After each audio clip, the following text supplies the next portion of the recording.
Hi, this is Michael Buffer, and welcome to the BoxHard Podcast. Hello, everyone. This is Mikey Garcia. Yo, it's your boy, the odd guy himself, Malik King Scott. Hi, I'm Charlie Edwards.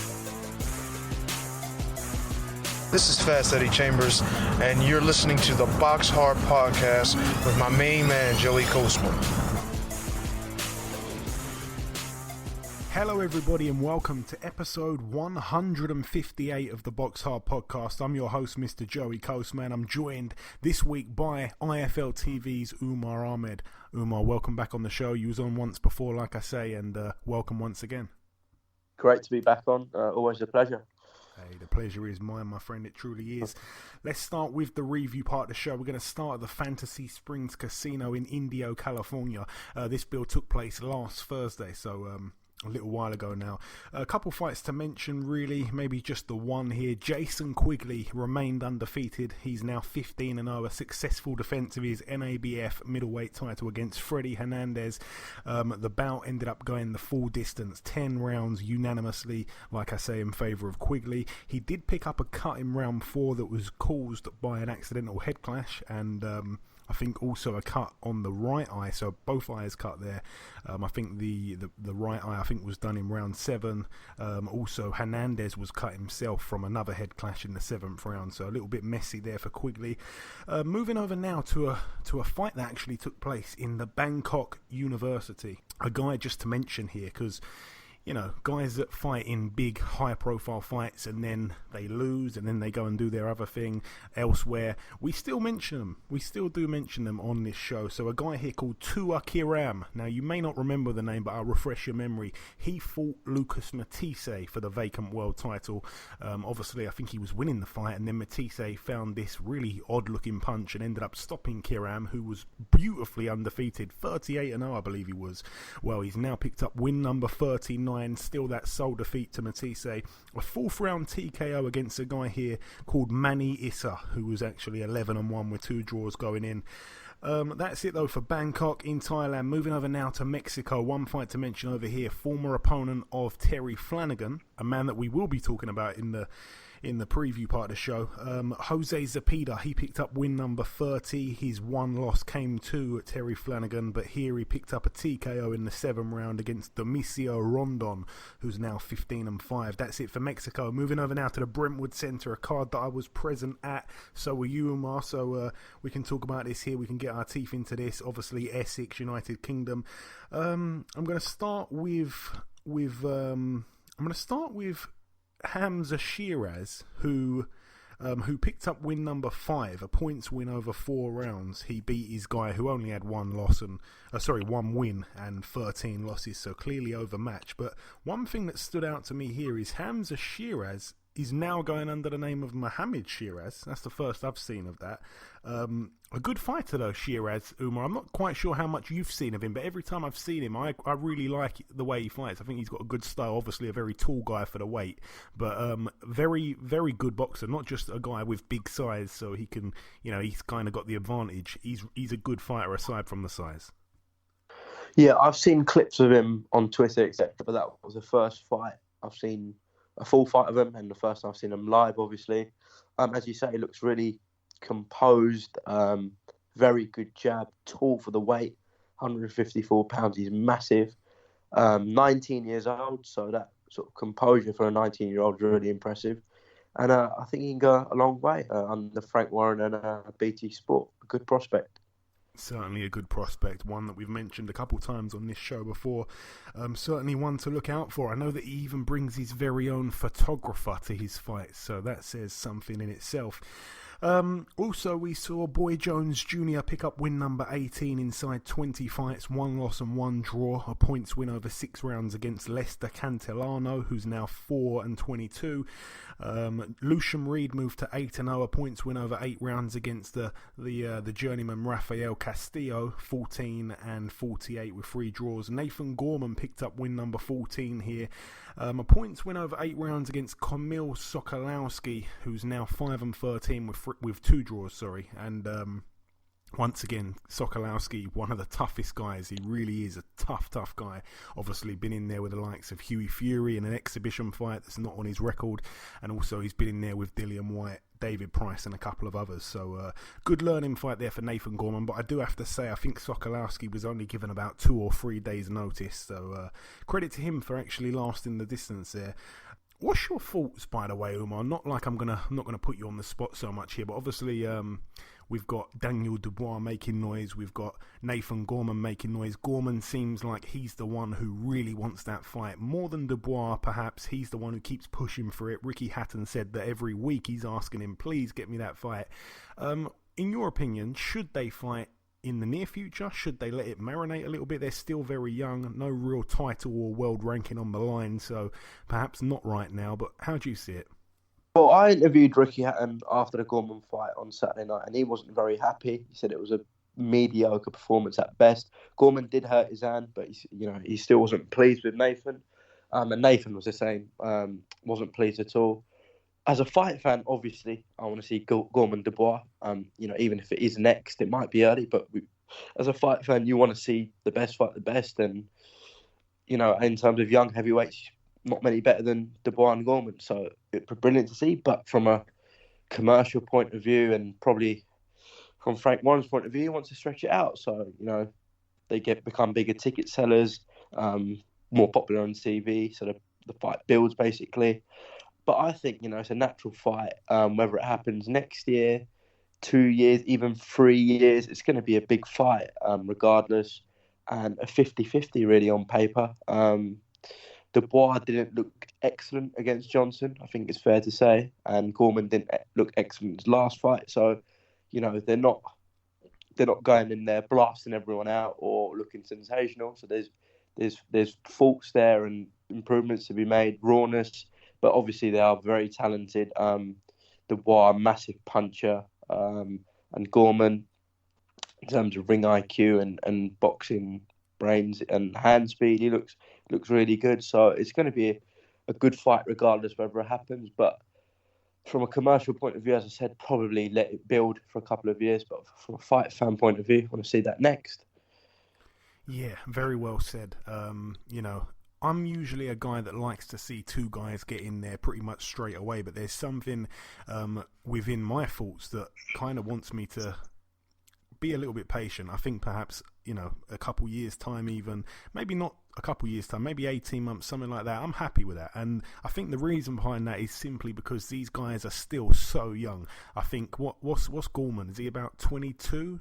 What's Gorman? 22, 23. Doesn't look it, but he's about that. Yeah, and Dubois, like I say, what's he, about 21, 22? 21, I think 21. Dubois is. There we go. So, they're very much still learning the pro game. So, we can wait. I think we should all kind of get off their backs a little bit. Those that want to see that fight so much, I think we can let that wait. 2 men that really didn't care about letting it wait. We're going to mention now Zach Chelli 4-0, Umar Sadiq 3-0. Now, one reason why they may have not wanted to let this one wait too much, there was a 10-year age gap, which is quite shocking. Zach Chelli just 20 years of age, Umar Sadiq 30, even though he doesn't look 30 at all. Both men put their undefeated records on the line here, like I say, 4-0 Chelli, 3-0 Sadiq. No belt on the line, but credit to both men for taking the fight this early on in their careers. Just want to quickly run through the fight here, kind of round by round. A good first round I felt for Chelli. I didn't think Chelli was really letting his shots go in bunches. Sadiq didn't look too comfortable when the pair were exchanging. Chelli, I see that he likes to keep very compact, very, very tight. He makes himself quite a small target. I felt Chelli was a little bit stiff looking. I think that Sadiq, who is the complete opposite, very loose kind of boxer, I felt he was a little bit slower, Sadiq, with his attacks, and sometimes he was leaving himself wide open. I felt that Chelli did shade that first round. Now in the second round, again, I felt that Chelli won that round quite clear, actually. I think Sadiq was falling short with his jab a lot. He almost looked a little bit gun shy in there. I have said before, I'm a believer in Chelli's power. Chelli was happy to sit back at that point and actually let Sadiq chase him. I think that Sadiq should have probably been the one on the back foot when you actually think about the fight and the 2 guys and the size of them. Sadiq's probably better suited to box off the back foot, but after losing that first round, even though it wasn't a clear round to score, I felt that he was probably fighting with the wrong tactics. He was kind of chasing Chelly around the ring, and Chelly was happy, like I say, to sit back. 2 rounds I gave there straight away to Chelly. In the third round, I felt it was a close round, but one where, again, I felt that Chelly did enough to win it. Sadiq was just missing too much. I was very surprised with that. Bad measuring of his distance, accompanied by Zach's movement, which I don't think we've had chance to see too much of previously with Zach Chelly. Sadiq did land a nice left hook in that round, but that was really it for him. I think 3-0 after 3 rounds there, in my opinion, in favour of Chelly. In the fourth round, it was a close round. I actually gave that one to Sadiq. A lot of people in and around my seat didn't agree with that, but I felt that Sadiq caught Chelly with a big left hook, and for a moment he looked very troubled. But he came back with a beautiful attack himself, actually, Chelly, to his credit, and he did land a few big shots on Sadiq. A great response from Chelly, but for me, not enough to win that round. The fifth round, certainly a great round. Chelly looked to be tiring. Sadiq, we all kind of felt was better conditioned. He's in phenomenal shape. Sadiq started very well, but Chelly actually finished well in that round. I actually gave that one to Chelly, but a very close round, very difficult one to score. And at that point already, I needed Sadiq to win everything, just to get a draw, actually, going into the 6th round. So I had it 4-1 to Chelly. Now, going into the 6th round, just when, for me, Umar needed everything, he got put down. A nice 10-8 round. That was, at that point, no real way back for me, for Sadiq there. A beautiful overhand right, really well timed from Chelly. Umar did get back up, and I didn't think Chelly should go for the knockout, and he didn't really, which was probably because he landed a big shot pretty much as soon as Sadiq got up. He landed a good shot on him, and Sadiq took it really well with no problem, so he showed some good recovery skills there. But yeah, I'd only gave Sadiq 1 round, and then to lose a 10-8 like that in the 6th round was no good. A big round in the 7th though for Sadiq, so credit to him for coming back from that knockdown. Like I said, very good conditioning from Sadiq. Chelly was starting to appear very fatigued at that point, and he was fighting in bursts, and I wasn't too sure if he was going to be able to survive the entire fight, the 8th and final round that would be coming up next. But yeah, I felt if he just stayed on his feet, he'd win it, and he certainly did. In the 8th round, it was an unbelievable round, actually. Chelly was gone in terms of fatigue. He was there for the taking, not because he was hurt, but simply because he was so tired, and he was just fighting on instinct a little bit. He was absolutely done in my eyes, and then out of nowhere, he lands a beautiful shot on Sadiq's chin that wobbled Sadiq, and then Chelly goes in for the kill. He got like an added little burst of energy there, and it was crazy, actually, because in that round, it looked like Chelly was a few seconds away from being dropped, and like I say, so did Sadiq. Both men in that final round looked in real trouble. Chelly did somehow finish stronger, which is unbelievable to think how fatigued he was going into that round. But yeah, a hard round to score, to be honest, that final round, but it didn't really matter. An unbelievable way to end what had been an epic fight. Both men can learn a lot from this, I feel, and move on. And credit to both, like I say, for taking it. Sadiq was moaning a little bit at the referee afterwards, which I felt was a little bit silly, because I think he lost quite clearly. But yeah, he's come out on Twitter since then and has congratulated Chelly, so no bad blood there. Epic fight, though. For me, fight of the night. Umar, I'm not sure if you agree. What did you think of it? I'd have to say Gart and Corcoran was probably fight of the night, but it was an excellent fight. Bit of edge, obviously, in the lead up to the fight. As you said, they didn't have to take it at this stage, but credit to the pair of them for doing so. I agree. I thought Chelly won the fight, especially with that 10-8 round. And for a young guy, Chelly looks very good. Sadiq, I'm sure, can come back. Obviously, it is a big loss because he's had that long amateur career. And, as you said, he's 30 years old. Doesn't look it, but it is a big loss. But I'm sure he'll come back. He wants the rematch. Whether Chelly will give it to him next, I don't know. It's been announced that Zach Parker will be facing Darryl Williams for the vacant British title. And I'd love the winner to fight Zach Chelly. That fight will be on the Josh Taylor undercard of the WBSS in Glasgow. And yeah, as I said, I'd love the winner to fight Zach Chelli. I think that'd be a great fight. Whether Zach should take that after such a tough fight against Sadiq next, and he's so early on in his career, I don't know. Listen, if he doesn't take it, no one's gonna be blaming him, saying he's ducking it, whatever. Like, it's fine. But yeah, I mean, I'd love to see it. And Darryl Williams and Zach Parker's a very good fight as well. 50-50 on paper, you have to say, because Zach Parker looks very good. And in terms of Umar Sadiq, as I said, he wanted the rematch next, as he would. But I'm sure he'll come back. Yeah, a great fight. But I'd have to say Garton Corcoran was fight of the night. Okay, we will get onto that in just a moment. Talking about the predictions, last week we, me, Ayaz, and the listeners. No, sorry, me and Ayaz both went with Sadiq to win that fight on points. The listeners actually went with Chelli by knockout, which did look like it could happen a couple times during the fight, but no one got that one right. And just to save a bit of time here, we had 4 fights to predict on last weekend. I gave my picks, Ayaz gave his, and the listeners gave theirs. Absolutely no one got anything right, so no movement at all on the prediction league there.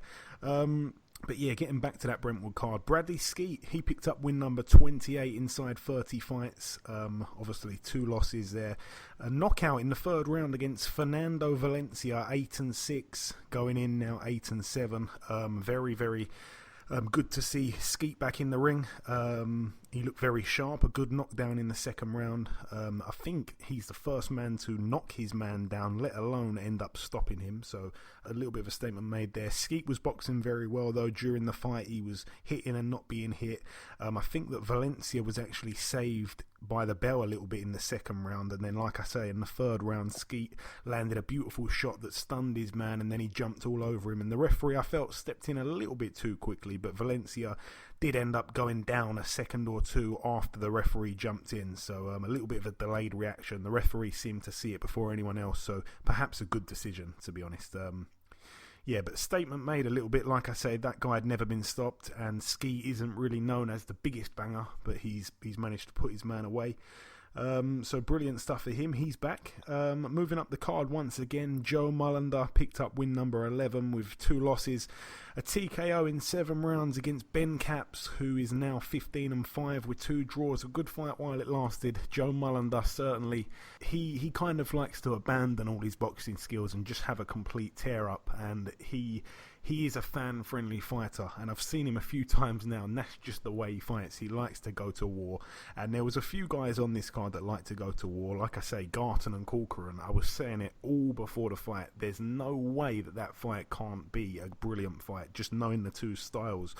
Let's talk about that, actually. Garton and Corcoran here, Umar. Garton ended up getting the win, a TKO in the 11th round. It was obviously for the vacant British welterweight title, a belt that was vacated by Skeet, in an attempt to really pass the belt over to his gym mate Garton without actually fighting him, which ended up playing out perfectly in the iBox gym's eyes, if you like. So another win here for Garton, 23-1 with 1 draw, and a very tough loss for Corcoran. Obviously the 2 losses before came to Jeff Horn at world title level and to Liam Williams, who I still think is a potential future world champion. So a little bit of a tough loss to take at this level for Corcoran, who I had quite a clear favourite actually going in.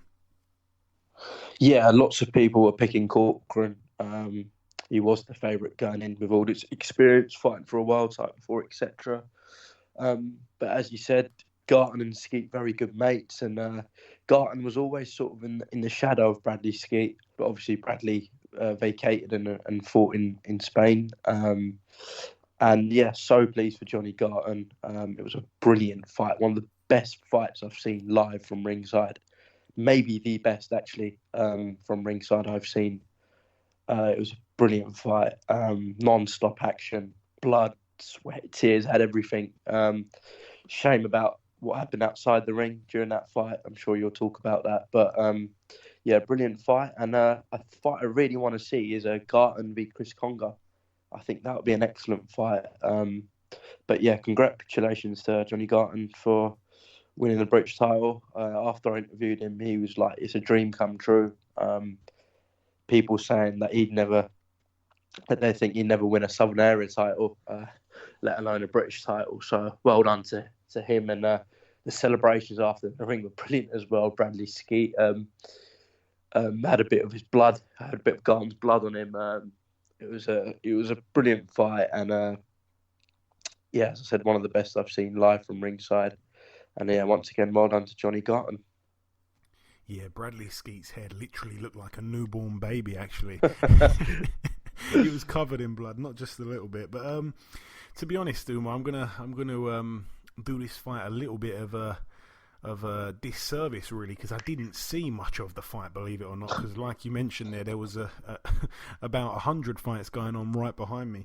But yeah, I'm not going to go into all that too much. So, just from my point of view, from what I did see of the fight, I mean, the atmosphere, aside from all the silly stuff that was going on in close proximity to my seat, the atmosphere was just unbelievable. I didn't really think the Brentwood Centre had that atmosphere in it, to be honest, but I did see the atmosphere, and it was quite unbelievable.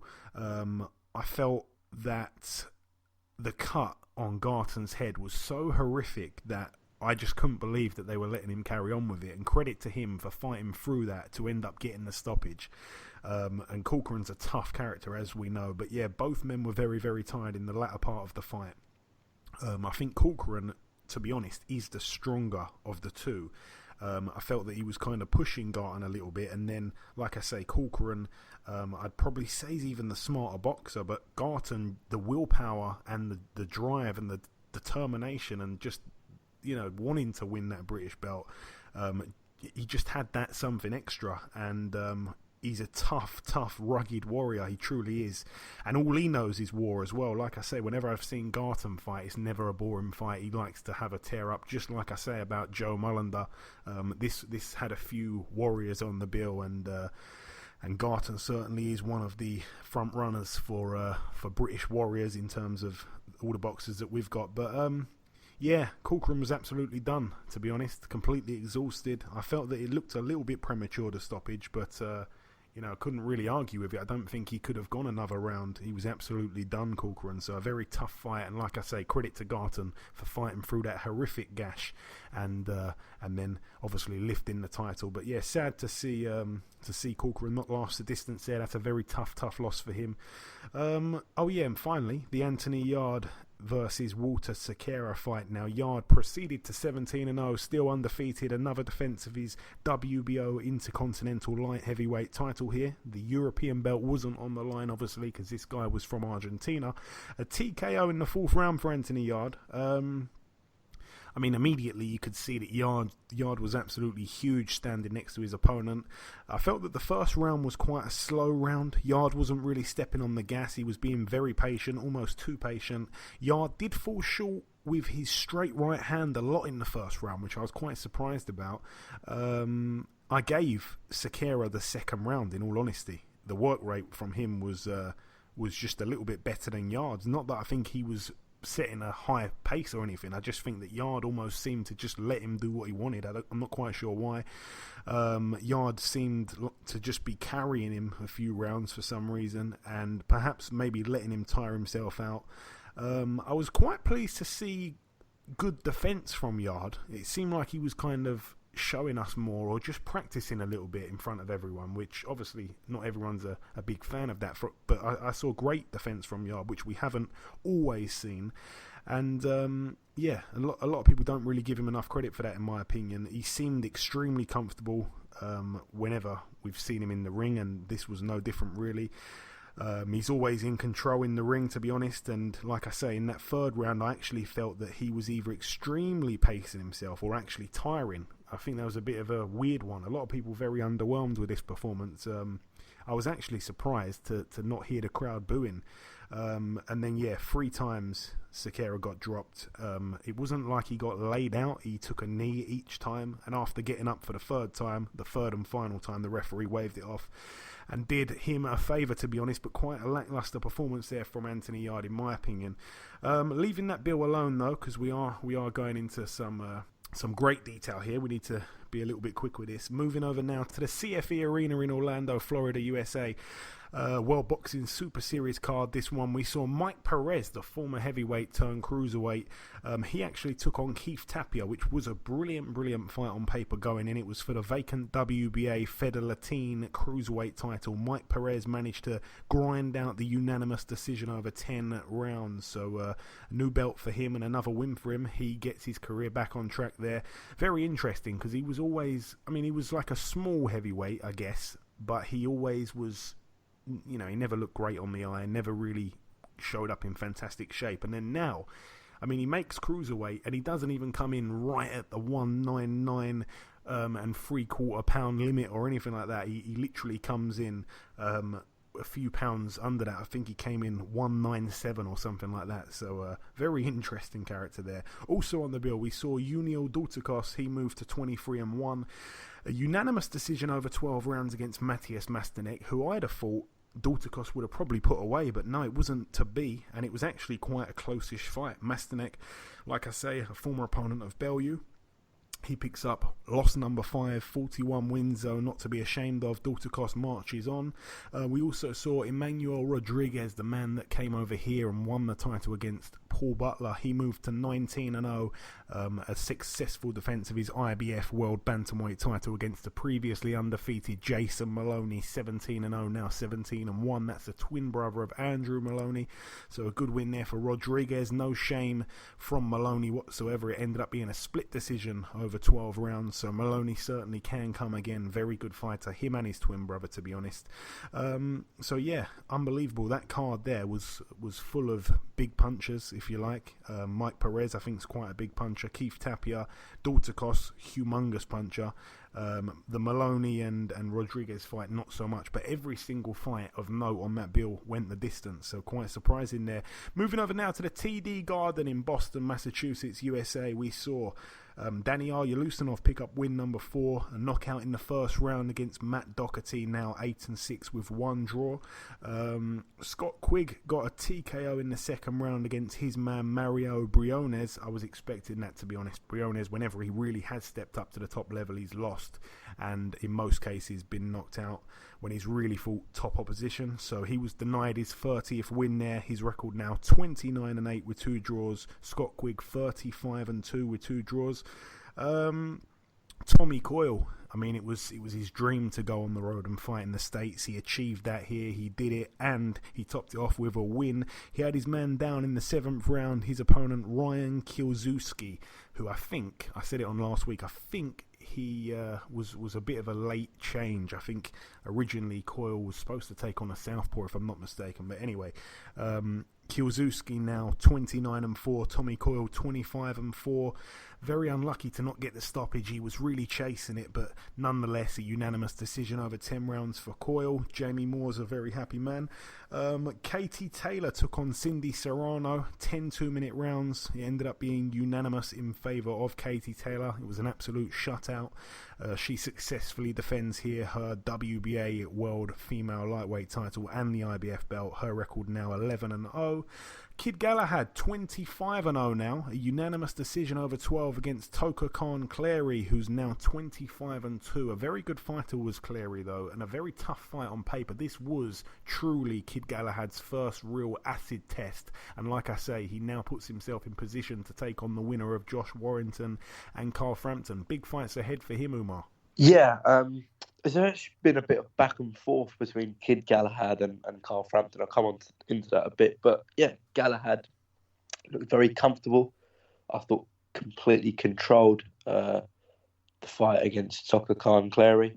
A lot of people going into it said it could be a close fight. But yeah, Barry looked very good, in complete control. Yeah, he's finally got his big shot now. In what's going to be a brilliant fight, whoever he fights, I think. But yeah, Carl Frampton, Josh Warrington, another great fight. I think a year ago, if you'd asked people about Frampton Warrington, 70-80% would have said, even 90% would have said Frampton. But obviously after Warrington upset the odds against Selby, it's a 50-50 fight, you got to say. Neutral location. So both fighters will bring their respective sets of fans. And obviously Josh goes into it as the IBF champion. But yeah, after Kid Galahad's fight, Coogan interviewed Galahad in the changing room and was basically saying if Frampton is victorious against Warrington, that he thinks Frampton will vacate the title, so he doesn't have to face his mandatory in Kid Galahad. And then Coogan interviewed Frampton, who was also out there. And I think the quote was from Frampton, "You are fucking insane." Excuse the language. That, you know, he will of course face Kid Galahad if he, you know, if he's the mandatory, which he is. But Frampton said he's obviously, if he beats Warrington, he's planning to unify, etc. But if the unification fights don't come off, Frampton, he said, of course he'll face Kid Galahad and he won't vacate. So that was a bit interesting. But yeah, that featherweight mix is great at the moment. Yeah, it certainly is. It must have been a little bit of tongue-in-cheek there from Dominic, because I can't really see Carl vacating and even moving up to something like super feather. I don't think he belongs up there. Well, actually, interestingly enough, Carl did say that he wants some unification fights at featherweight, a couple more, and then possibly moving up to super featherweight for the end of his career. He did say that. That remains to be seen. That remains to be seen. That'd be interesting. I don't think he's a big feather, to be honest, but we shall see. Yeah, but just one other little note there on Galahad. Like I say, his first real acid test, it was about time for him. I think he's a man that's been patiently waiting for a long time. I remember when he used to fight under Mick Hennessy on Channel 5, and they used to say that he was like the second coming of Prince Nassim Hamed, and that seems so long ago. And to think that he's still there, he's still undefeated. He just hasn't had the chance to prove how good he is, and he put on a good performance here. I felt that he is just like many Ingle fighters. He's got an unbelievable defense. I love Galahad's defense. It's one of his absolute best attributes, actually. He's a class all-round fighter anyway. But yeah, he was a smaller man, and Clary was a good fighter himself. Clary definitely had the edge in power. That was about the only thing that Galahad lacked, I think, in that fight. And just in general, I think Galahad's power is probably that's probably the only downfall. I don't think he's the biggest puncher.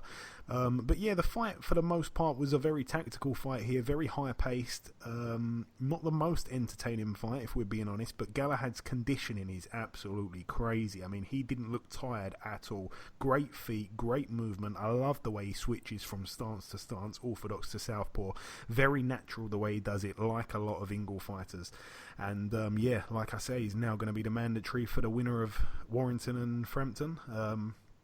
That will be interesting. I think the Zone, if they were to perhaps bring their money out, it could play a big part in this, especially if they manage to secure the fight being on one of their shows, one of Eddie Hearn's shows. So that could be quite interesting. Imagine Frampton in the same press conference as Eddie Hearn again. I'm sure that would be golden. But yeah, that is about that for that one. Moving up the card once again, Demetrius Andrade, 25-0. We wanted to see Billy Joe Saunders in the other corner. It wasn't to be, but in stepped another undefeated fighter who only had about 12, 13, 14 days notice. So no real shame in him, really, to be honest. I mean, he was 17-0, 16 knockouts. He did manage to go the distance over 12 rounds against Andrade. Obviously, Andrade is now the new WBO World Middleweight Champion. Andrade was the much smaller man. I mean, we do have to remember that Andrade hasn't really been fighting at 160 for too long. He's a man that's moved up in weight. Andrade obviously put his man down with a straight left, and he actually gave him a clean shot while he was down, which was a little bit naughty. Malignaggi picked up on that on the commentary. He said that he was quite lucky to escape without being disqualified there. But a good round, like I say, in that first for Andrade. In the second round, I gave it to Andrade once again. In the third, a beautiful left hook from Andrade that floored Carlton Dokwa. Andrade actually ducked Carlton Dokwa's right hand. He slipped it and moved his feet into position as the pair both turned back around at each other, kind of thing. And Andrade had a left hand waiting for Carlton Dokwa. Beautiful little move there. Real excellent stuff from him.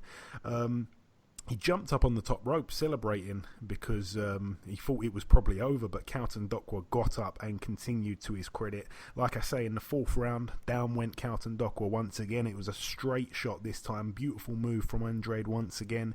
And then later in the round, Andrade put his man down once again with a left hand.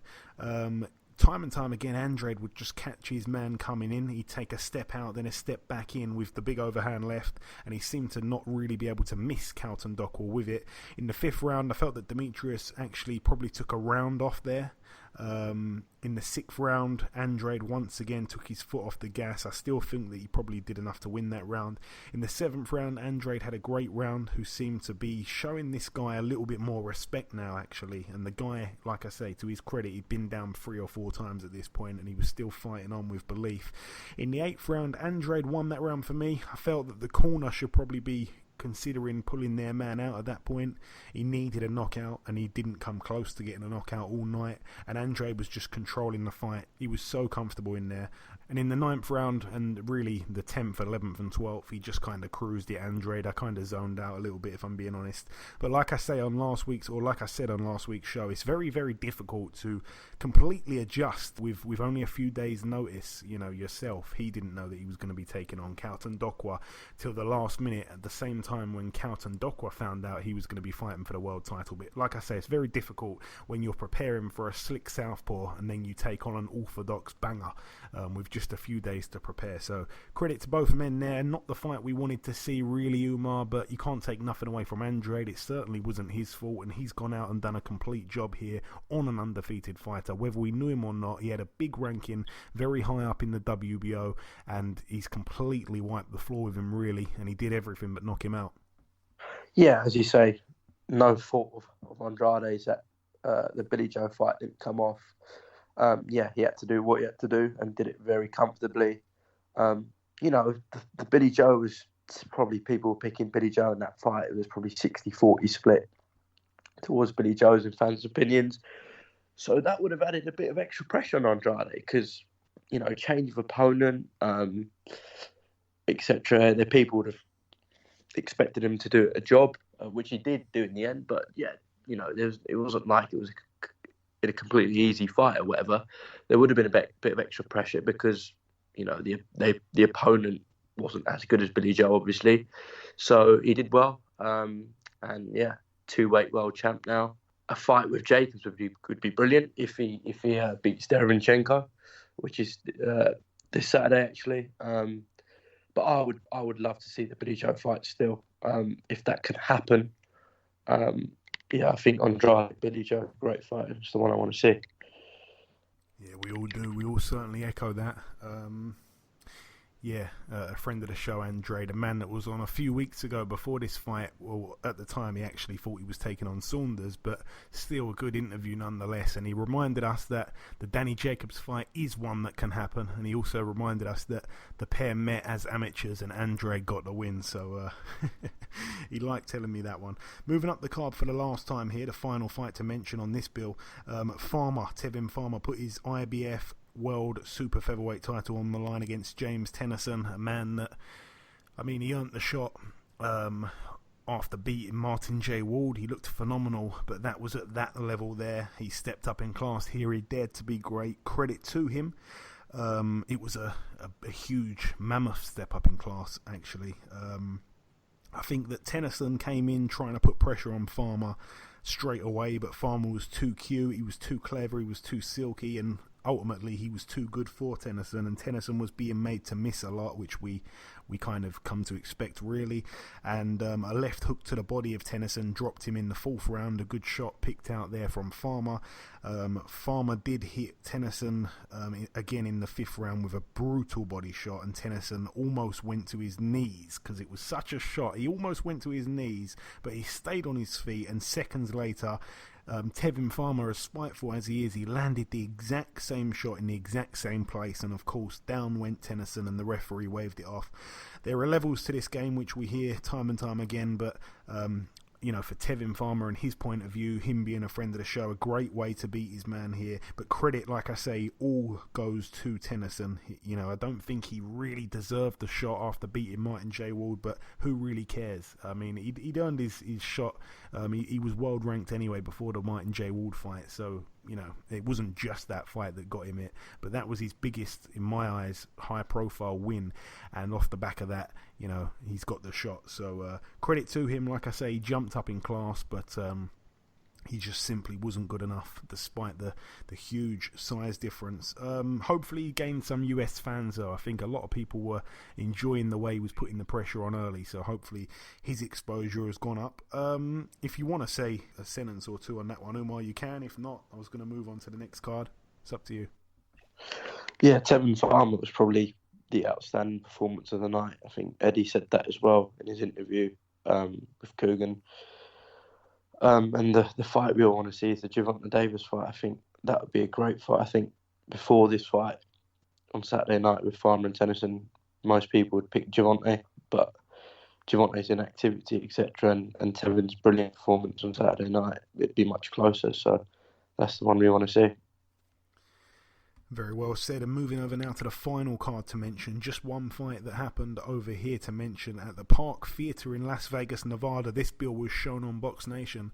I'm going to hold my hands up and say I haven't had enough time to sit down and watch it.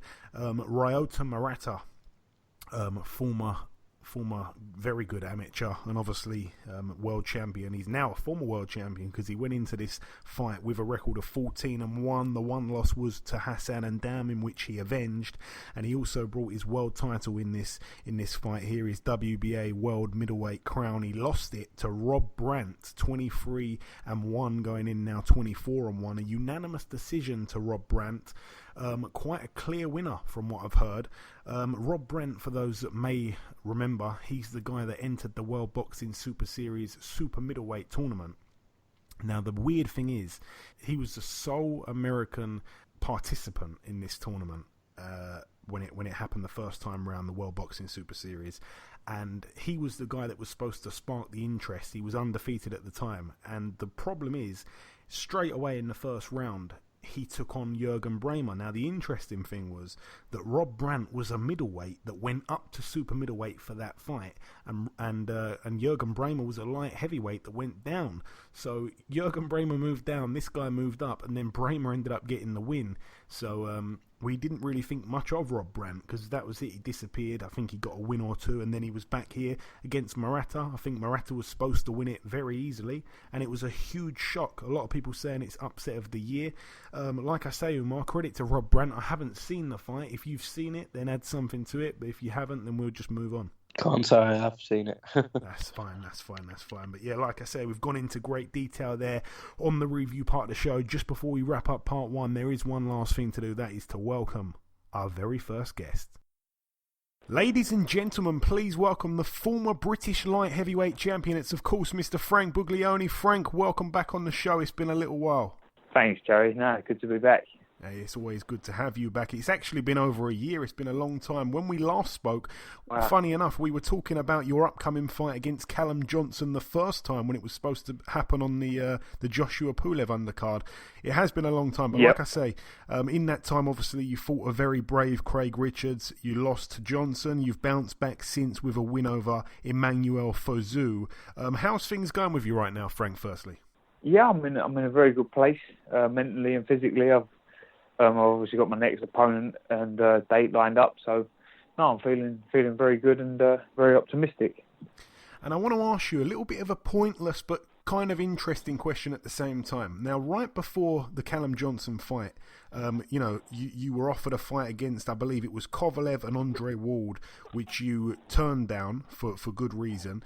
Yeah. And you were also obviously in a position to fight Callum Johnson, which you did, and then Callum Johnson upset the odds, and frankly, no one thought that he would win the fight in the first round. Obviously, a first round stoppage looks like the worst way to lose a fight, but you knowing yourself, and you knowing that you would have been up against it, against a Kovalev, against a Ward, if you could go back in time, Frank, would you have rather just vacated the British and went and had that fight? Because chances of them getting you in a round would be quite slim. Yeah, but hindsight's a wonderful thing, and you know what? True. I wouldn't change anything because the way I feel that my boxing has improved fight upon fight. The Callum Johnson fight, it was just they got the tactics dead right. I think they planned to gamble and start early and go for broke, and it paid off for him. He landed. I mean, I landed a good right hand first. I thought I hurt him, and I was going to seize the opportunity. And obviously, as I've come in, he's called with a good shot himself and piled on the pressure and forced a stoppage. So I take my hat off to him. He's a renowned puncher, probably one of the most powerful punchers in the light heavyweight division. Certainly in the country, if not the world. We see that with what he did to Beterbiev. I mean, that goes on a different turn. He could have been a world champion right now and beat the one of the best light heavyweights in the world. So I know my ability. People write me off after that and say, all he is British level. We can't get to the world level. But the way I see it, I got caught by a world-class puncher early, got caught cold, and I didn't recover in time. But that world-class puncher also put Beterbiev on his arse, and Beterbiev didn't know where he was. So there's no questioning his power. It's just that I was unfortunate to catch it so early without landing more of my own. And people forget that Johnson did, obviously it wasn't intentional, but he landed a lovely headbutt actually just before he started throwing his hands, which kind of, started the whole thing. But just quickly before we move on to your next fight, I was going to ask you about the Beterbiev fight. What was your reaction to his performance? Very valiant effort. Yeah, again, got to take your hat off to him because, do you know what though? When people were talking about the Beterbiev fight, I knew he was up against it, but I knew he was in with a shot. He's got what's called a puncher's chance. When you can punch that hard, then you have potential to upset the odds in any fight. But that being said, I'd relish the opportunity to have a rematch, and I know that I would set the record straight. But he's certainly he's got to be respected and he's got to be admired for how he's come back after adversity and shown his true fighting spirit. Yeah, he certainly has, and he's got a cool story actually. The whole father thing and all the rest of that. But on to the next one for you now, Frank. You're fighting Fanlong Meng, who obviously isn't a well-known name to non-hardcore boxing fans, I'd like to call him. But this guy is no joke. He's 6'2". He's a southpaw. He was a good amateur. He's a former Olympian. But as a professional, this is certainly his big test. This is a big step up for him. Is there anything else that we know about him, Frank? He was obviously an Olympian. He was a well-decorated amateur. So he's a decent fighter. But as you say, this is his acid test, and he's not going to come through it. He hasn't mixed with the caliber of opponents that I've mixed with, and he certainly hasn't mixed with the caliber of opponent that I present. So the other thing is I'm very, very good against taller opponents. My record against taller opponents is a flawless one, and in the amateurs or the pros, I've always performed well against guys that are taller than me. So, there's a lot of advantages I've got going into the fight, and I'll be looking to exploit them. You say there that you've got a good record against taller guys. You've also got a good record against southpaws. You've only fought 2 of them, but do you know how you got on with both of those guys? Yeah, stopped them both in the first round. There we go. There was also another fella that was a switcher, Joe Ray, and I stopped him in 2 rounds. So, southpaws, they suit my style. They certainly suit my attributes, and I'll be looking to show how good I am against southpaws. It's something that I've kind of had a fortunate position to be in throughout all my different training camps and different trainers. So with Mark Tibbs, I was sparring Billy Joe Saunders, Freddie Turner. We had plenty of good southpaws down at the TKO gym I used to work with. Then obviously that prior to that in the amateurs, on the Olympic team, I had Fred Evans. I had some very good amateur southpaws I used to spar regularly against. When I went to Ireland, I had a couple of very good southpaws in the gym, and then there was also Ward that used to come in for regular sparring, the standout amateur.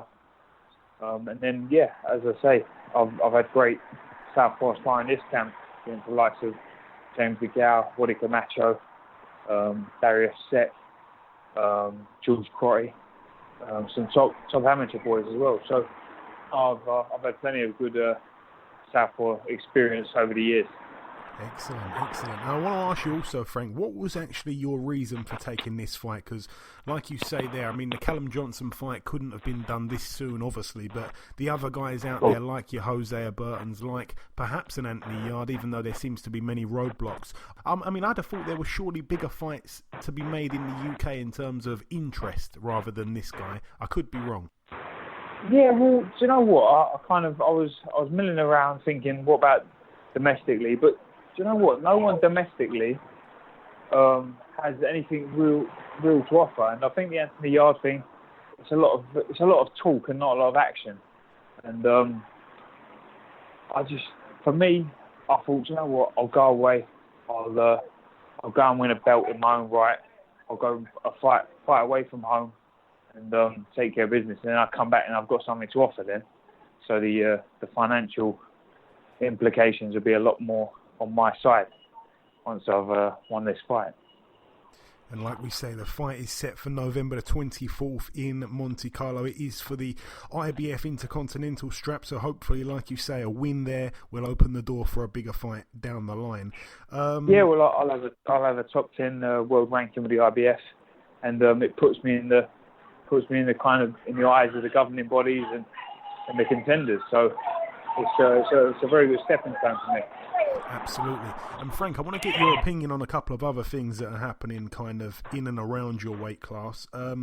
If I can, I want to kind of get your opinion on who you'd say is like the best kind of fighters at light heavyweight domestically. If you take yourself out of the equation, it leaves a real talent pool. I mean, you've got the likes of Callum Johnson, you've got the likes of Yarde, Burton, Buatsi, Jake Ball, Craig Richards. We've got to throw Miles Shinkwin in there, of course, as well. Of course. Who are your top five if you can go for them? Well, at the moment, on current form, you've got to say Callum Johnson's the top. Yeah. Then I'd go Jose Burton. I respect Jose Burton. I think he's a very skillful fighter. I think he's got great natural advantages, his height and his range, and he can certainly punch. And then I think it's out of Buatsi and Yarde probably that takes the third spot here. So one of those guys would be number 3, and one would be number 4. I mean, you probably have to say with the experience, it'd be Yarde, but looking at the way Buatsi's going about his business, then I think it's a very close one. My gym mate Miles Shinkwin, he's doing really well, and he continues to impress in the gym, and he's improving every camp. But he just needs to get himself a good quality win and get himself back into the title contention. Yeah, for sure. I feel like he's kind of underrated a lot of the time. He's been very unlucky, Miles Shinkwin. But Frank, just before we let you go, is there anything else that you want to say at all to our listeners just before we let you go? Well, I'm gonna put on a very good clinical performance November 24th in Monaco. So yeah, enjoy that one, and I'll be in some big fights in 2019. So thanks for the support, and I look forward to being part of some massive dust-ups in the future. Hey, we always wish you the absolute best, like I say. Listen, Frank, it's always a pleasure catching up with you. Like I say, 24th of November, Monte Carlo. I wish you absolutely all the best, and we shall catch up sometime after. We won't leave it another year. That's it. Jerry, top man. Thanks very much.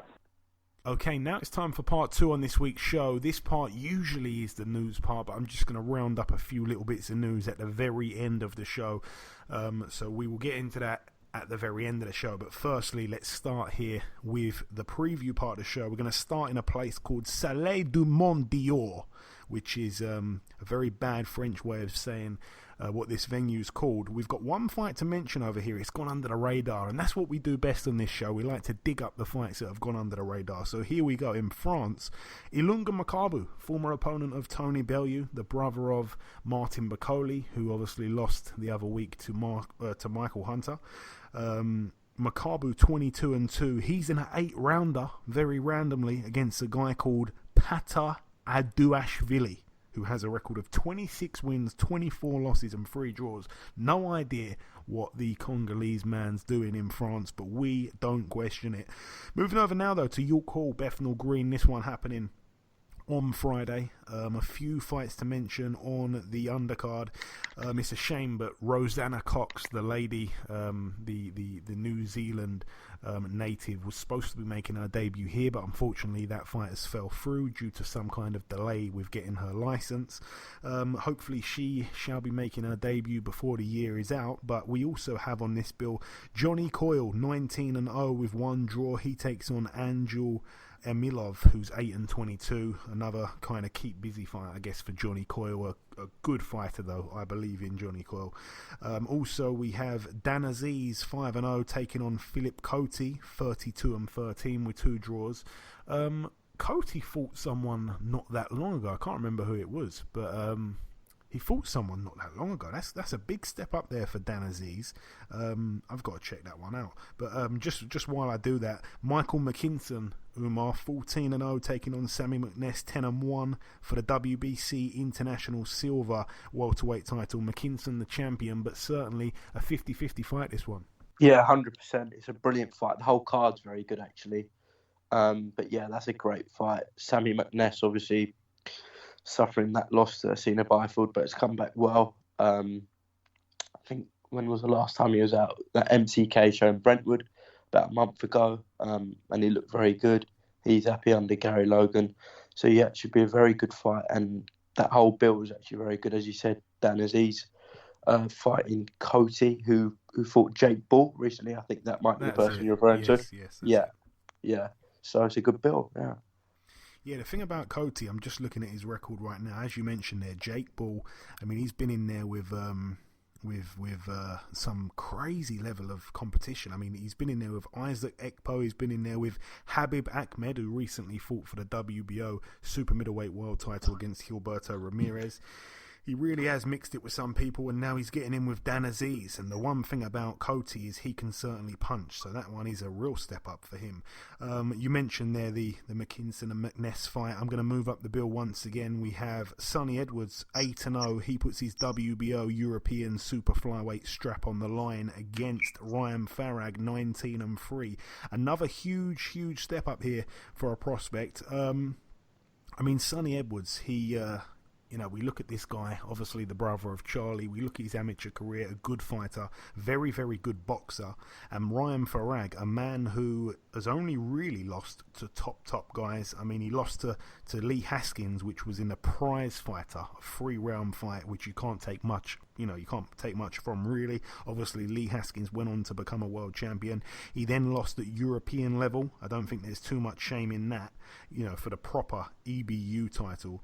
And then he lost to Ryan Burnett, who I don't need to remind everyone is a phenomenal fighter, a world champion, undefeated. So his losses have come to very good opponents, and he takes on Sonny Edwards here, a man who, provides a different kind of test. Yeah, Sonny hasn't really had that marquee name yet on his record. I think if he does go and beat Farag and defend his title successfully, that'll be a huge step up and a big statement from Sonny.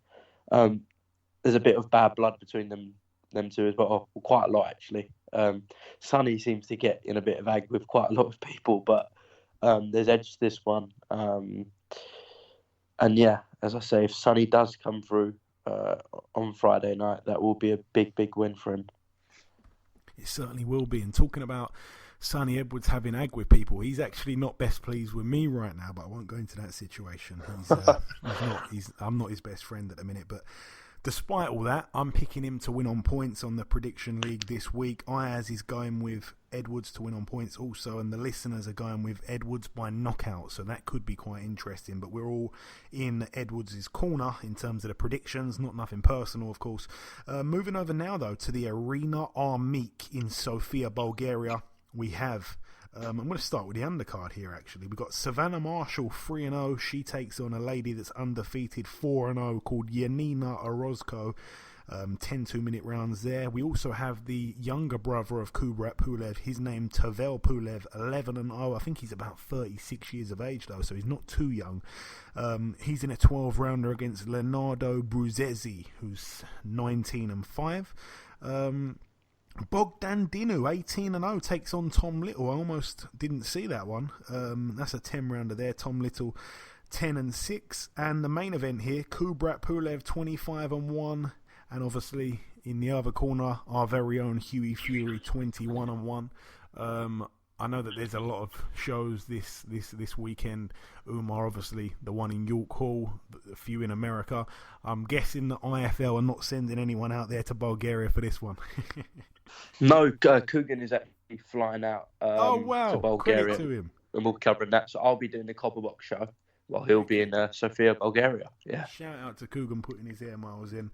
The fight itself, I mean, I'm not going to go into it too much, but I just think this fight could potentially be a little bit hard to watch. And I say that because it's the heavyweight division, so people expect fireworks, people expect big knockouts. I'm not saying that the fight can't end in knockouts, but I just think that Hughie Fury, he possesses such a fantastic jab. I think his power is a little bit underrated, to be honest with you. I think he punches harder than people give him credit for, just because he wasn't blowing away everyone like Anthony Joshua was in the same fashion. People kind of sleep on his power, I think. Kubrat Pulev, another man who possesses a wicked jab. I remember him wobbling Vladimir Klitschko with a jab in like the first few seconds of their clash. A brilliant fight, this one. Like I say, it's gone under the radar, so I feel a little bit sad for Hughie, because I think he deserves a lot more credit than what he's being given. His one loss was very questionable, a fight which I actually felt he won. And then, Joseph Parker went his way. He went and got the big fight against Joshua. And Hughie Fury dropped down and took on Sam Sexton. So both men have gone completely different paths, and this is a huge fight for him, but it is on the road, and I think, I'm going to just put this out there, I think Hughie Fury wins on points. I think he's too mobile. I think he's too active for Pulev at this part of his career, but I wouldn't be surprised if Pulev won. And I think if it's close, I don't think the judges are going to do Hughie a favour here. I can just imagine what Peter would be telling him. Peter's going to say, listen, you didn't even get the decision in Manchester when you took on Joseph Parker. So you know that if the judges didn't do you a favour in Manchester, in your backyard, they're not going to do you a favour here. So you need to be on your game. I can imagine the way he's saying it to him. I can just imagine him saying it. I got his voice in my head saying what he'd be saying. And that is the kind of mindset he'll be instilling into Hughie Fury, who, I don't know if anyone's seen him. I think he's had a shave now, but he looked like a caveman. He's been completely locking himself away and getting in shape. So I think I'm expecting a good performance from Hughie. Like I say, I'm not quite sure the fight's going to be fireworks, but I think that Hughie's going to just be so on his game. I think his feet are going to be fantastic. They need to be. And I think he's going to box and move. I don't think he's going to try and mix it up with Pulev, because I think that's probably the wrong tactics, but I think he can box his ears off if he really, turns up with his head screwed on his game. I think he wins with his output. But like I say, if it goes to the cards, I'm not expecting the judges to do him a favour. Very tough fight to go on the road for Umar, but the winner gets that mandatory slot for AJ. Yeah, I mean, a huge weekend for MTK, obviously with the show on Friday. And then a massive night for them with Hughie in Bulgaria. Hughie, didn't do any harm to himself in that Joseph Parker fight. Taking it at such a young age, fighting for a world title. And I agree. I don't know how you scored it, but I thought he nicked it. Close fight, but I thought he still nicked it. Could have done more. But as you say, if he didn't get the decision in Manchester, it's going to be very tough to get it in Bulgaria. I don't think it ends in knockout. Two very good technical boxers. Pulev is massively underrated. I don't think people realise how good he is. And I think with Hughie Fury, it's the same. I think arguably he's the most underrated British fighter. He said before the Sam Sexton fight that you're going to see a more ruthless Hughie Fury. Now I get Sam Sexton and Joseph Parker are not the same fighter. But the job he did on Sam Sexton was very impressive. You've got to realise Sam's been around the game a long time. It was a brilliant performance from Hughie Fury straight after a loss to Joseph Parker. And he's back in right at the top with one of the best heavyweights in the world. Definitely top 10. Pulev travelling to Bulgaria when really no one goes. People have been offered that fight with Pulev before and no one takes it. But Hughie and Peter Fury have stepped up to the plate. The only concern is I don't think it ends in knockout. And Hughie's going to have to do a huge amount to get the decision, a bit like Tyson did in Düsseldorf.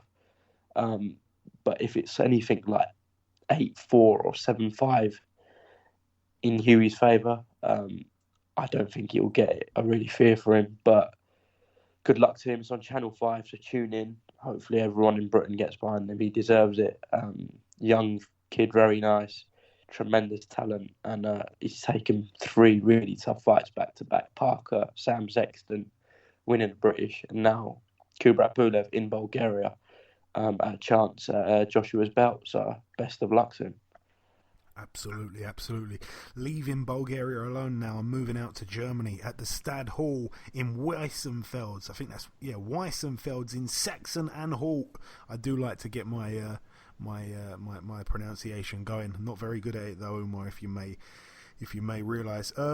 Dominic Bozell, 27-1, the current EBU European light heavyweight champion. He takes on Enrico Colin, who many people may remember took on Artur Beterbiev. I think it was when the IBF light heavyweight title was vacant. I know it was definitely for a world title. I'm not sure if Beterbiev was the champion at the time and it was a defence or the belt was vacant, but it doesn't matter too much. Colin almost ended Beterbiev's knockout streak, because obviously every fight Beterbiev's been in has ended in knockout, but he made it, or he lasted the longest. He made it into the 12th round, and he made it to about 15 seconds left in the round, and he got up as well. So I think the referee kind of helped out Beterbiev and let him keep his streak going, but yeah, very unlucky to not survive the distance, Enrico Colin. So I've got him down in my books as quite a tough man.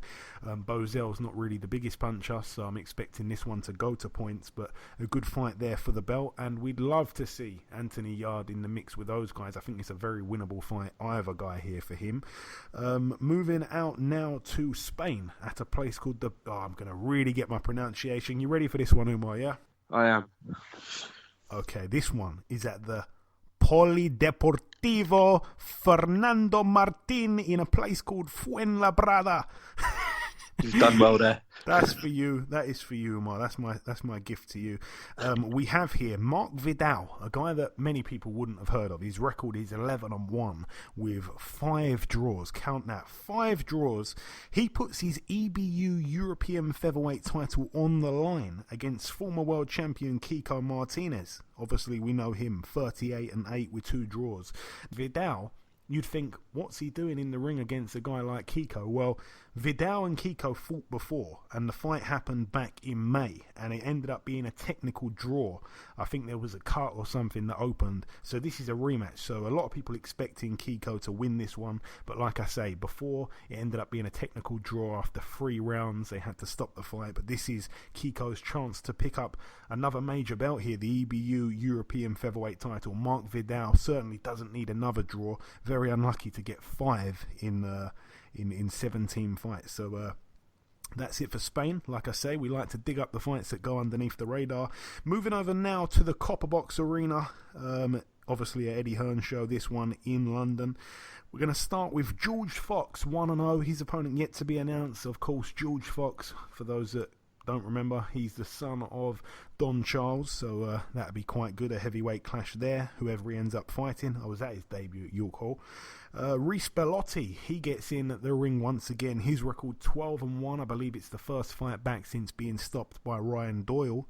Martin J. Ward gets in once again. His record 19-1 with 2 draws. He's in search of win number 20. He's in an 8-rounder. His opponent yet to be confirmed.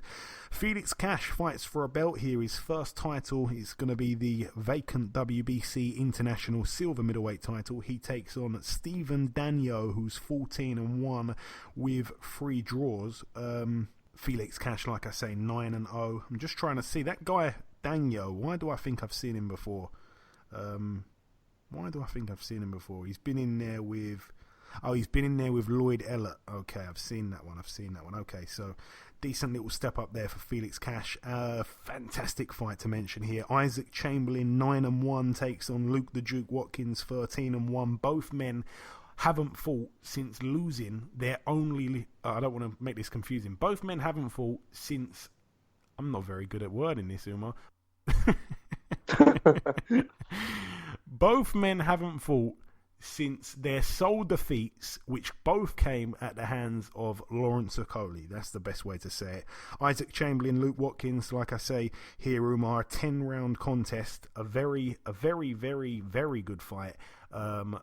It's a shame that both men have come to this so soon, but a lot of people saying, well, the loser, they're in a terrible place because it'd be 2 losses back to back and the winner goes on to something big. I don't really agree with that. I'm not quite sure the loser is absolutely done, but it is a 50-50 fight, and this is just the first 50-50 of the fights on this bill. This bill is packed with 50-50s. I'm a huge fan of this card. Yeah, it is a brilliant card. I mean, every fight, you wouldn't be surprised if the other person won it. Talking about Chamberlain Watkins there, for me, top 4, top 5, definitely in the top 5 to the cruiserweights in Britain. Obviously, both got a point to prove after the Okolie losses, especially with Isaac, because Watkins was deemed as a close fight with Okolie as well. But if you look at Okolie Chamberlain before that, I think it was 50-50. But if anything, people picking Chamberlain more, and he was obviously really disappointing that night. He'll be the first to admit it, and he's jumped straight back in there. As I said, with a top 5 British cruiserweight in Luke Watkins, and it's the same for Watkins. He's got a point to prove after the Okolie defeat. Obviously, a shorter night than compared to Chamberlain. Got sort of banged out in a few rounds, but yeah, a great fight. And I agree. I don't think the loser's done in that fight, because you've lost to Okolie, who's now a British champion and is touted for massive things, and you've lost to another really good British cruiserweight. So I don't think you're done, but obviously you're not in a great position. You're going to have to really make your way back up. But as you said, that card is just stacked with 50-50s. I mean, Doyle Gill is going under the radar a bit, but I think that's an excellent fight as well. Certainly is. I'm going to quickly throw my prediction in here, Umar. I know that you being an IFL guy likes to sit on the fence, which is absolutely fine. I'm going with Chamberlain to win this one on points. I think he can out-hustle Watkins. I still believe in Chamberlain. I think the size played a huge part in that fight against Okolie, and I think he just had a little bit of an off night. I mean, it was very underwhelming, like you mentioned, but I just think he can out-hustle him and fiddle his way to a points win. I'd be quite surprised if he was able to stop Watkins. I think Watkins also has a point to prove. A lot of people just think he was a big hype job. I mean, we've got to remember that this guy held the Commonwealth strap. Chamberlain hasn't held a major belt or anything. He got the Southern Area, fine. A great fight against Camacho. Again, one of the best fights I've ever seen live. You mentioned earlier about Corcoran and Garton. But yeah, a great fight once again. But for me, I think Chamberlain on points. The listeners agree with me, but Ayaz goes with Chamberlain by knockout. So interesting stuff there for the prediction league. Moving up the bill once again, you mentioned there, Umar, Ryan Doyle 17-2 with 1 draw, takes on Jordan Gill 21-0. This one for the Commonwealth featherweight title, a belt that Doyle took away from Bellotti when he stopped him. I thought Bellotti was going to destroy Doyle, and I have to say so, and I made myself out to look a complete idiot, actually.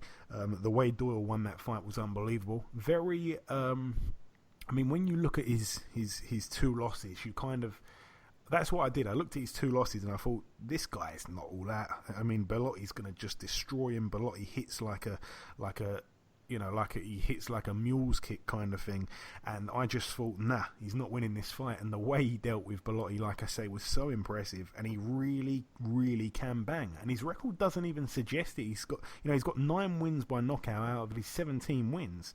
I mean, the 2 times he's lost, he's been stopped. One was to James Tennyson, one was to Ian Bailey, who is a little bit of a journeyman. So for him to come back after that Tennyson loss, I mean, it's amazing for him, and he's got some real momentum now against the guy here who's undefeated in 21, like Jordan Gill, and he hasn't really had that proper test in my eyes, Jordan Gill, obviously trained by Dave Caldwell, but this is his proper first test, and in some ways I want to say that Jordan Gill's career's been a little bit like Zelfa Barrett's in the respect that he hasn't really fought anyone of note, and he's made it to like 20-0, 21-0, and this is his first test, and a lot of people are backing him to win. I'm against that. I think Doyle stops him.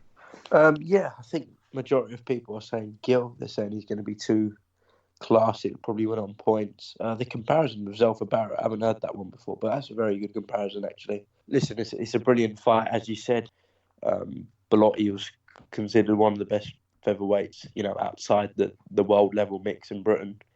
Bellotti, notably, is on this card as well, looking to worm his way back into the scene. But Doyle Gill is a good fight, 50-50. Most probably picking Gill. But then how can you write off Doyle? You wrote him off against Bellotti. Why write him off against someone who hasn't, as you said, hasn't really had that step-up fight yet?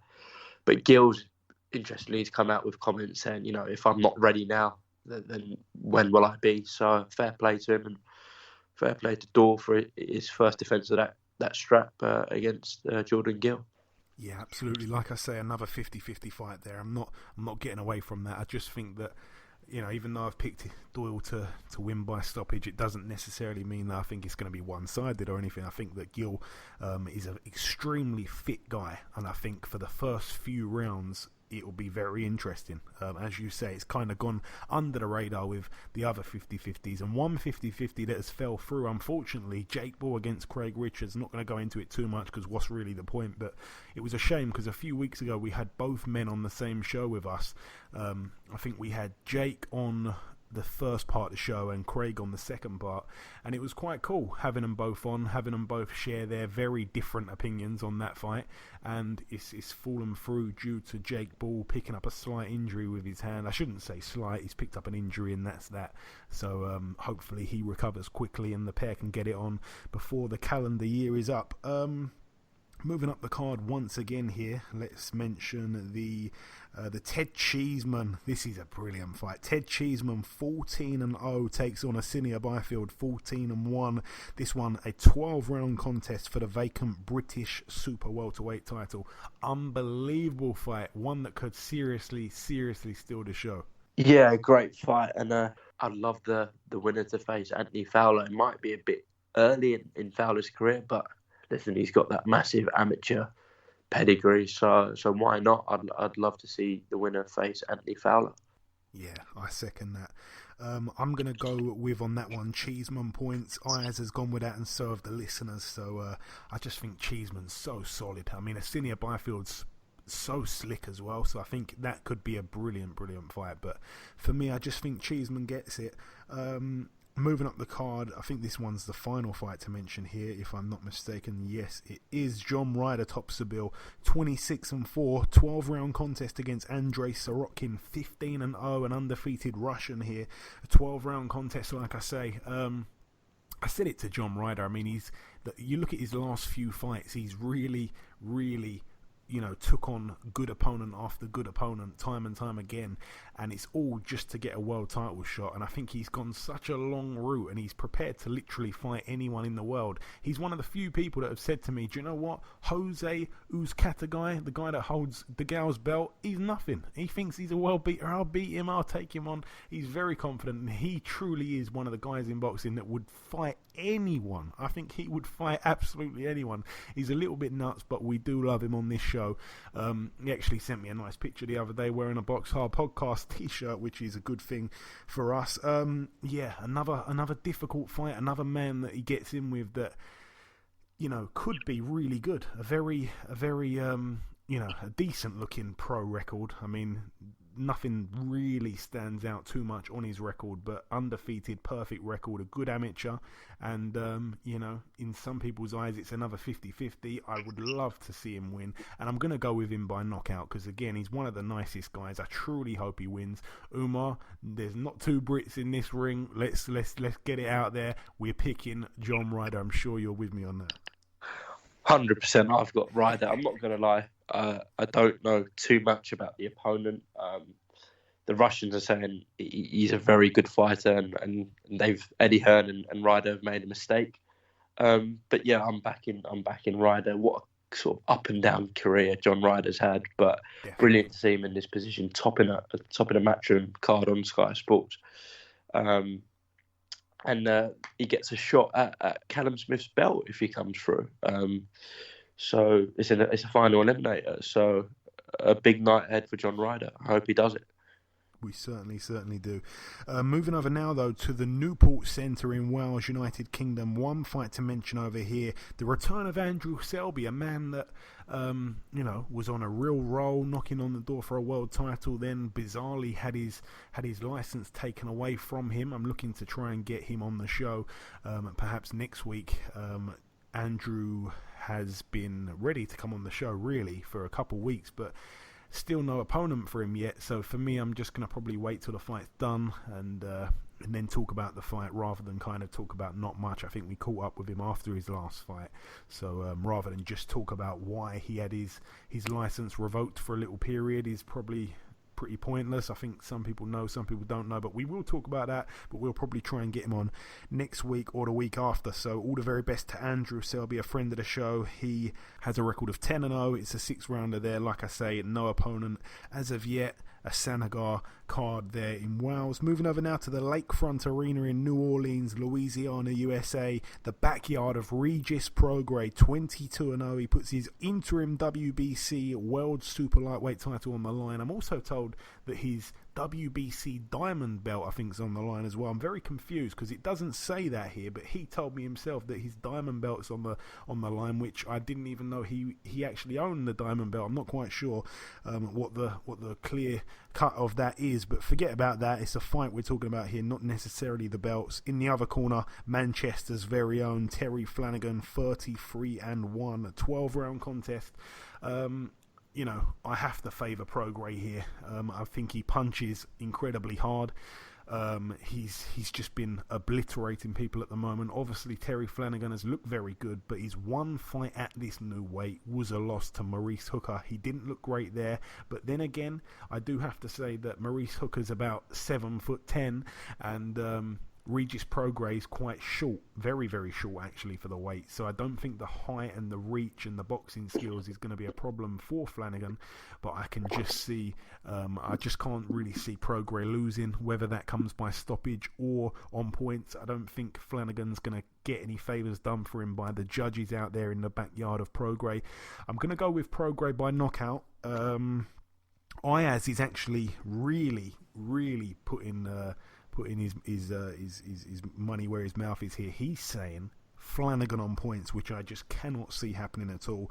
And the listeners are going with Prograis by knockout also. So me and the listeners have got Prograis by knockout here. It would be great for Flanagan to bring the belt back in terms of British boxing, but a very hard ask, and I think everyone knows that. Yeah, listen, Prograis along with Josh Taylor is the favourite for that tournament. He hits very hard, is technically very good as well. Flanagan coming off that loss to Hooker obviously isn't going to be in the best frame of mind. But listen, we've seen stranger things in boxing. I wouldn't rule Terry Flanagan out. He's an experienced campaigner. I wouldn't rule him out of this, but obviously it'd be stupid to say I think that he's the favourite. You have to pick Prograis in this. And I think him and Taylor, Prograis and Taylor, will hopefully be the final of the Super Series. I think that'll be a brilliant fight. But don't rule out Turbo. No, I'm not. I'm certainly not. I think that this is again, this is Regis Prograis' first proper fight, in terms of a completely different style coming at him, and an established world champion, a man that's got the experience under his belt. I think it's Prograis' toughest fight, really, and Prograis admitted that to me himself. He said that, I view this as my toughest fight. The experience is with Terry. He acknowledges that. And the one interesting thing that I will throw out there, I've said it before on the podcast, I think, when the fight got made, but I've spoke to Prograis before about Flanagan, and he said he doesn't really know much about Flanagan. And then when it come to him picking who his opponent's going to be, it was out of Ryan Martin, who of course has ended up going to be taking on Josh Taylor, and it was out of him and Flanagan, and he chose Flanagan. And as soon as he chose Flanagan, I couldn't believe it. I thought he'd probably choose Martin. And I texted him straight away, like literally a few minutes after the draft happened in Moscow, and I said to him, I thought you didn't know anything about Flanagan. And he texts back, I don't. So he's a bit crazy, but he likes to test himself, and we do like Prograis on this show, good friend of the show. Also on that bill, we've got Ivan Baranchyk, 18-0. He takes on Anthony Yarde, 21-0, with one draw. Yarde, obviously a very, very good fighter, actually, a Swedish fighter, a former opponent in the amateurs of Josh Taylor. That one's for the vacant IBF World Super Lightweight title, another World Boxing Super Series fight there. Also moving over now to Madison Square Garden at the theatre in Madison Square Garden, not the big venue. This is very much the theatre in MSG, New York, USA. Matchroom USA show here. Eddie Hearn, I believe, is going to be out there for that. I think Barry is going to be at the Copperbox on Saturday.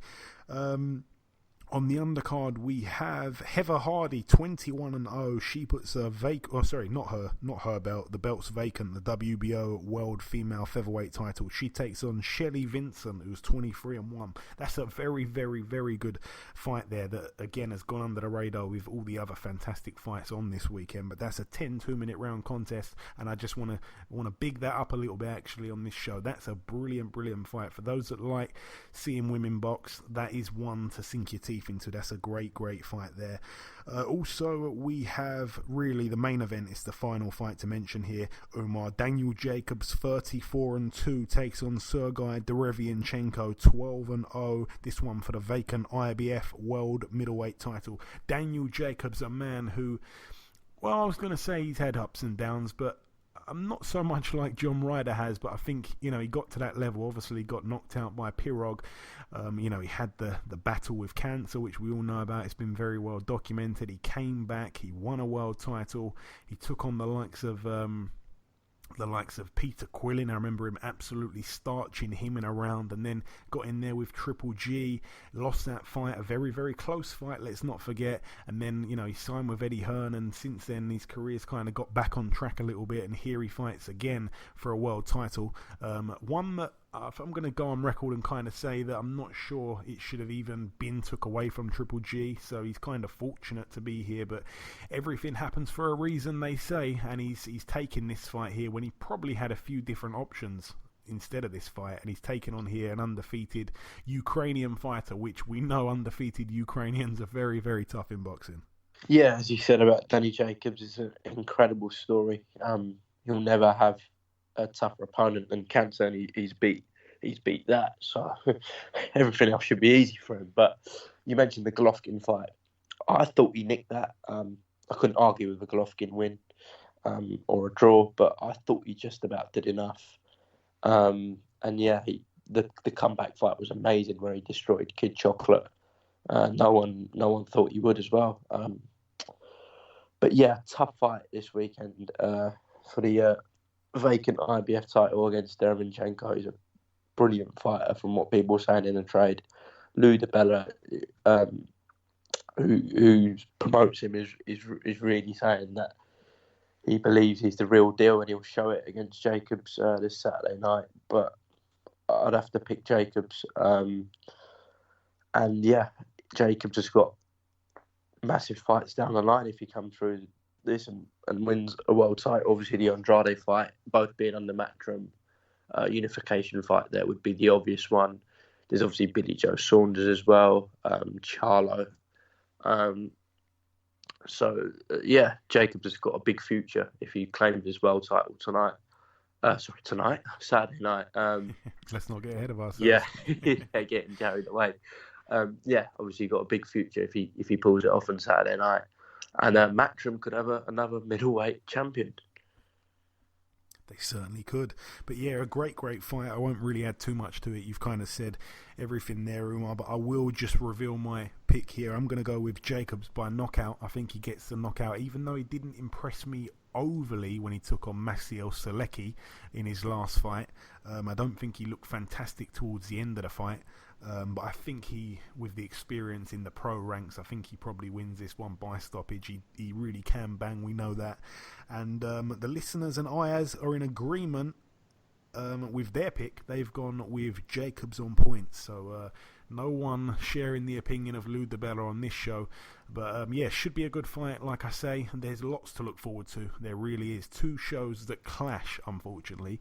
At 2 different times on Saturday. Obviously, the Friday night card at York Hall.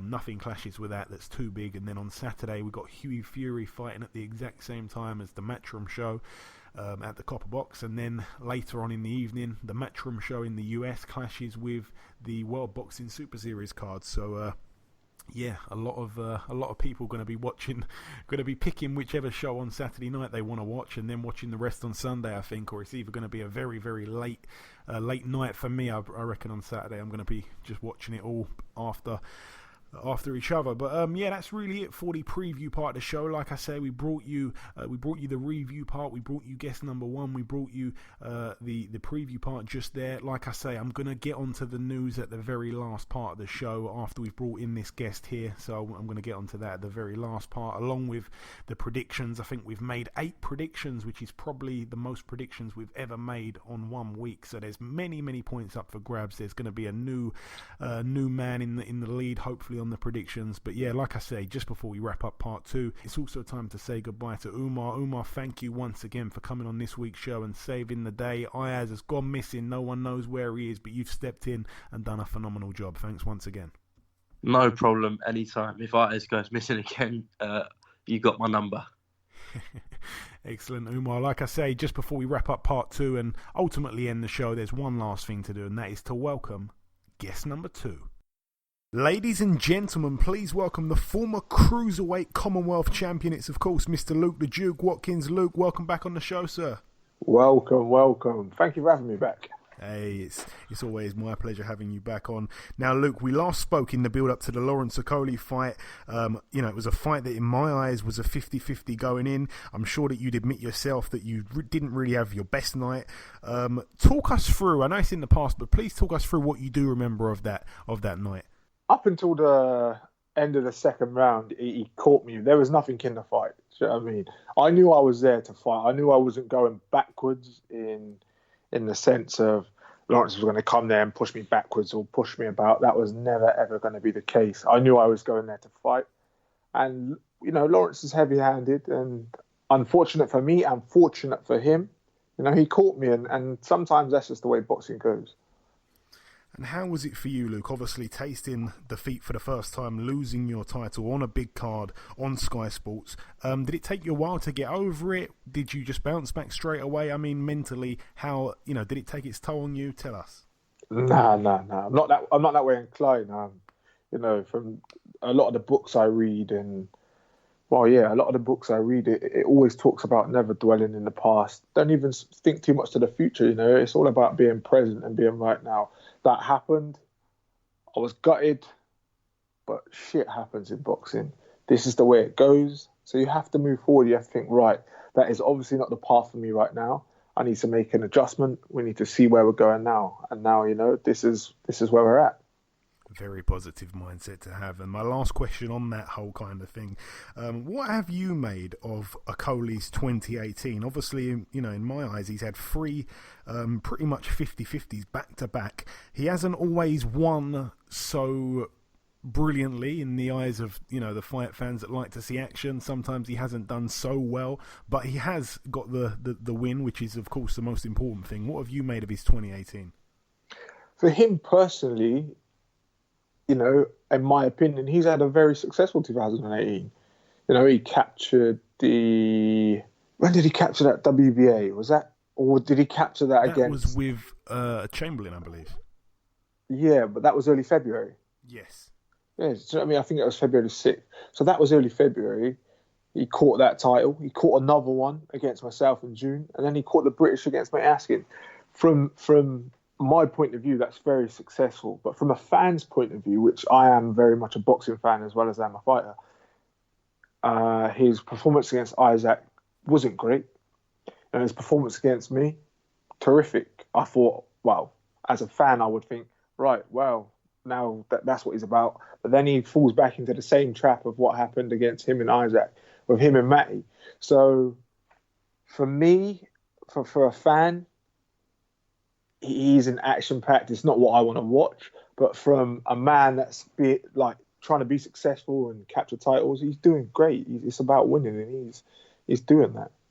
Yeah, he certainly is. Now, forget about all that. You yourself have bounced back with another huge fight here, another 50-50 fight in many people's eyes. So you must be given credit for that. Also to Isaac Chamberlain, of course, he's done the same thing. It's a very odd situation because, of course, you're both coming off the loss to the exact same man, and you're both putting it all on the line here. Like I say, in a 50-50, the loser, I guess, he's on a bit of a tough path. The winner goes on to big things. I'm expecting a great fight here, Luke, like a lot of your fights end up being great fights. Yeah, I think you're right in the sense of it is that, but I don't... This sport, someone's got to lose, right? And come Saturday night, my mindset is Isaac's losing, end of, But I don't see that being the end of the road for him. Do you know what I mean? I deem myself as one of the best British cruiserweights out here right now. I've still got a few more fights to have to solidify that, but I am one of the best prospects in my opinion. And forgive me if I sound so arrogant, but that's the kind of confidence you've got to have in your own ability doing this. And I'm sure Isaac feels the same way. And if he feels he's one of the best out there as well, and the British fight fans see him as one of the best, it's not the end of the world, It was funny. I was looking at what's his face, Tevin Farmer, and I seen some statistics about him. He lost his first two fights. By his fifth fight, he was 2-2-1, and he's become a world champion. People are too quick to write fighters off nowadays. Oh, he's lost one fight. Oh, I mean, it's not the end of the world. This is a career. Manny Pacquiao's lost how many fights? Ricky Hatton's lost how many, and they're great fighters. Look at Tony Bellew, he's lost a few. These are great fighters that are doing terrific things. It's not the end of the world. Yeah, very good analogy, actually. But no, I said it earlier on in the show. I said I don't necessarily think that the loser is done or anything. I think they're just in a bit of a difficult situation having the back-to-back losses at this level. But yeah, go on. Sorry for interrupting. Yeah, no, the person... I want to stay in big fights, I want to stay in either domestic big fights or break off into the European fights. I want to stay at championship level title fights. I don't want to go back and box on small hall shows. This is where I am at my happiest. This is what I enjoy. I love coming here. I love doing the media workout. I love the press conferences. I love the buzz. I love the fans coming, chatting to me. This is what I live for. So for me, I want to stay here. I don't want to go and fight journeymen, fights. Oh, who are you fighting? Bob who? Bob Chetnikov. Who's that? Exactly, who's that? I don't want to fight Bob Chetnikov. I want to fight the names. I want to fight people who people know and who they want to see me fight. I just want to apologise to anyone out there that may be called Bob Shepnikov if you are listening. Apologies, Bob. I actually know someone called Bob Chetnikov. That's why I used the name. Seriously? Nah, I'm joking. I got him. You got me. Yeah. But tell me, Luke, what do you know about Isaac as a fighter? I mean, his best win undoubtedly was that win against Wadi Camacho in a fight that wasn't televised, but I was there for it. It was an amazing fight. I don't know, you're sometimes in the York Hall. Was you there for that one? If not, I wasn't. Have you seen it? I have seen the fight. I wasn't there. I have seen it. It was a good fight. It was. I thought Isaac showed a lot of heart. I don't really rate Wadi Camacho. And I haven't been in the ring with him to be the judge of Wadi Camacho. But my opinion of him is not high. But it definitely showed a lot of character about Isaac, definitely. And you have fought at the higher level. Your opposition's been better consistently as well than Isaac has. I think that's fair to say. Does that give you the edge in this fight, Luke? Styles make fights. You can't dwell too much of that in the past. Look at Deontay Wilder's track record. He's 39-0 with 38 stoppages. But man, his first 20 fights, he was fighting bums. You don't know if it's someone trying to build confidence and what they're trying to gain and the experience they're trying to gain. I fought better opposition, and that's where it is. But when it comes to fight night, we're each other's opposition. So it's just going to be how it unfolds. So you're saying Wilder took on a couple of Bob Shetnikovs, yeah? Yeah, definitely, man. I don't know about other fighters, but I'm one of these guys. Every now and then, someone will come to mind, and I think, well, let me just go through someone's box rec. Let me see who he's fought. Do you know what I mean? And he's fought. Don't get me wrong, he had to build his career and do what he was doing, but he was on the road fighting no one for a long time. Yeah, fair enough. And I want to get your take on another fight that's happening in your weight division. It's happening November the 10th, not too long now. Bellew against Usyk, Luke. We didn't think that Tony was, in some people's eyes, crazy enough to take this fight. In a lot of people's eyes, courageous enough to take this fight, but he's took it. How will the fight play out in your opinion? Oh, man. Tony's proven that he can do what people think he cannot do. So for me, I back Tony for this, and let's be honest, he's up against it when it comes to skill set. Usyk, in my opinion, is one of the best in the world, the best in the world at cruiserweight. He's the unified champion. But Tony's called it. He does what people don't think he can do. And if anyone's going to find a way to win, it's going to be Tony. Fingers crossed for him, certainly. And another big fight that's happening December the 1st, you mentioned it there, or we mentioned it once or twice, Deontay Wilder. He takes on our very own Tyson Fury. We're all hoping that Tyson can get the job done. I'm sure that you agree with that, but is it a little bit too soon? What happens in your opinion, Luke? You are mental. Fury is going to smoke him. Really? Listen, Fury, right? A prime and ripe Fury. He's only 28, 29. He's not old. Is he ripe at the moment, though, Luke? For that man to go away and come back and be where he is physically and mentally, you don't think he is in a terrific place. In my opinion, I think he is. He's doing tremendous, and I honestly think he is going to box Wilder's head off. Well, fingers crossed. I mean, I'm not saying it can't happen at all. I mean, the way he did that, I'll never forget one of the most epic wins ever when he went out to Dusseldorf and pulled off the unthinkable.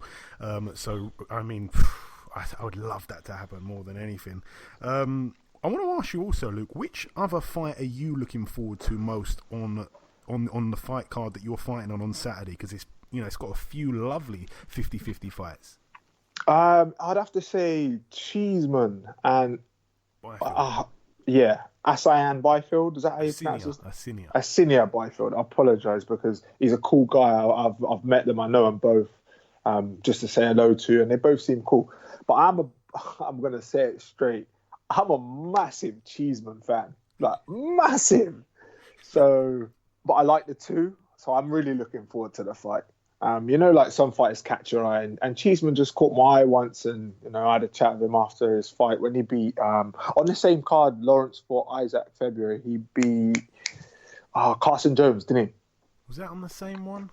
That was the same night. But Waxy was on there. He was on there. Yeah, I believe that was the same night.